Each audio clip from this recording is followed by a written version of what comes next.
ડીસાના સુમરાવાસમાં ભૂગર્ભ ગટરની સફાઈ ન થતા ગંદકીનું સામ્રાજ્ય।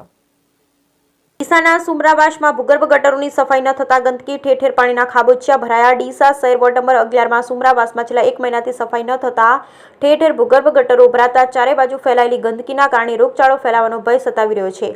ડીસાના સુમરાવાસમાં 50 જેટલા ઘર આવેલા છે, જ્યાં છેલ્લા 1 મહિનાથી નગરપાલિકા દ્વારા સફાઈ ન થતા તેમજ ભૂગર્ભ ગટરો ઉભરાવાને કારણે ઠેર ઠેર ગંદકીના સરોવરો ભરાયેલા છે।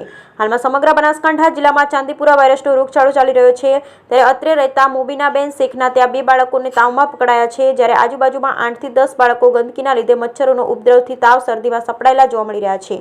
આ અંગે અહીંના સ્થાનિક કોર્પોરેટરને જાણ કરી હતી, પરંતુ હજુ સુધી કોઈ સફાઈ ન થતા લોકોએ નગરપાલિકા સામે રોષ ઠાલવ્યો। આ અંગે નગરપાલિકાના જાગૃત પ્રમુખ સંગીતાબેન દવે આ વિસ્તારની મુલાકાત લઈ આ વિસ્તારમાં સફાઈ કરાવી લોકોને રોગના ભરડામાંથી બચાવે તેવી લોકોની માંગ છે।